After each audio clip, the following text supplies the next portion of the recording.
Hey everyone, it's Argonath here from Return of the Fan, and welcome to this non-spoiler review for Dune. I saw this movie a couple of days ago. It's only just been released in New Zealand. It's been out for about a week now.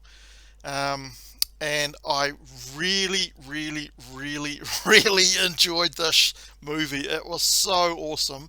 It fully exceeded my expectations for this particular movie.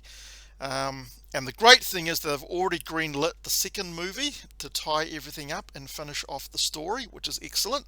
So you can go ahead and go and watch this movie knowing that you will get a conclusion to the movie as well, which is really awesome.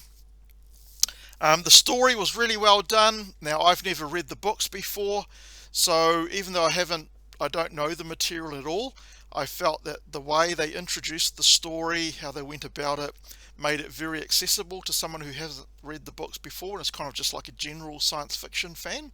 So you don't have to be a fan of the actual books to really enjoy this movie, which is really good.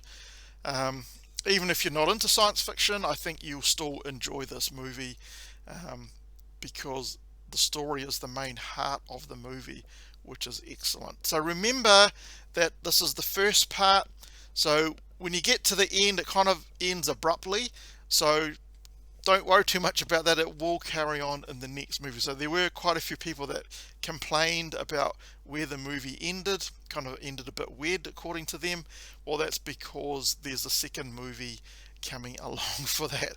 So now I really love world building in science fiction movies, and I really loved the world building in Dune. I thought it was done really well. In fact, I would have even liked more world building to be in the movie, but I realized that you can't just extend it out to 3 or 4 hour movie because that's just way too long.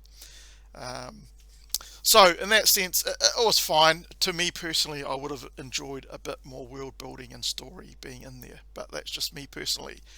For the characters, I thought the characterizations were done really well. The actors were almost perfect for this movie. Oscar Isaacs as the father was awesome. Rebecca Ferguson as the mother was really good as well.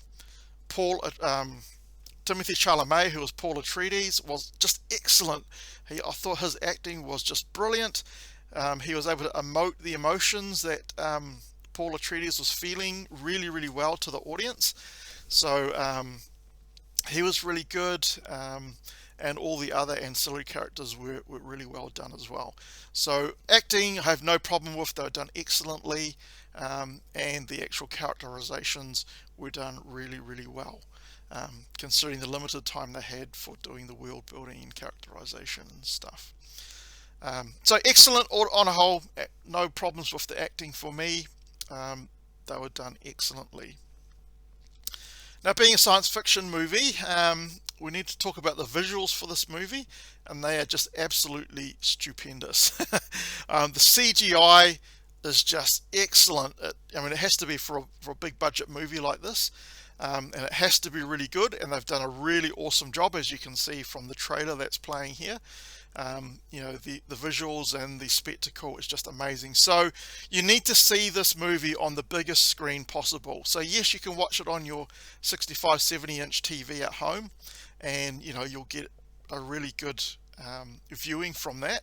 But if you can go to a theater, to even better to an IMAX theater, it would just be absolutely spectacular. The cinematography was just brilliant.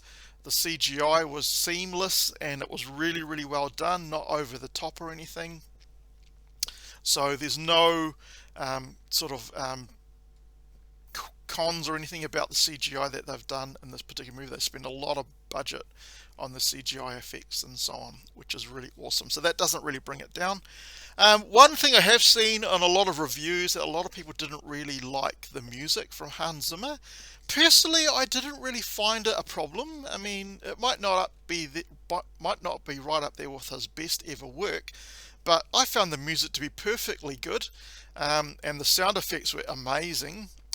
So it's really amazing to hear in a theatre with, those amazing speakers that they have in theatres and so on. So again, if you have a surround sound system, it'll just add that extra oomph when you're watching the movie and so on. So yeah, I didn't find the score and the music that bad that some other people were making it out to be. I found it quite good.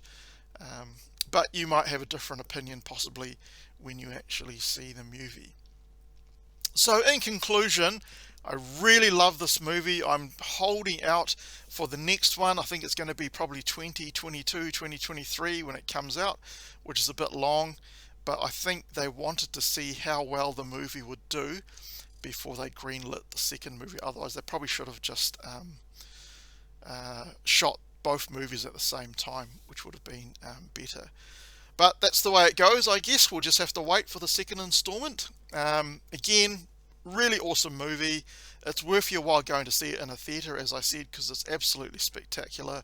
The visuals are stunning, and I think you'll really enjoy this movie as well. Anyway, let me know what you think in the comments section. If you've seen it already or after you've seen it, let me know if you enjoyed it. If you didn't enjoy it, that's perfectly fine. It's entirely your opinion. But I'd really like to know if you did or didn't, and kind of what your reasons behind that would be really awesome as well. So if you like this video, give it a thumbs up. If you don't like the video, you're welcome to give it a thumbs down. And if you like my content, please subscribe, as it just means that YouTube will notice my content a little bit easier. Well, that's it for me, and hopefully I will catch you in the next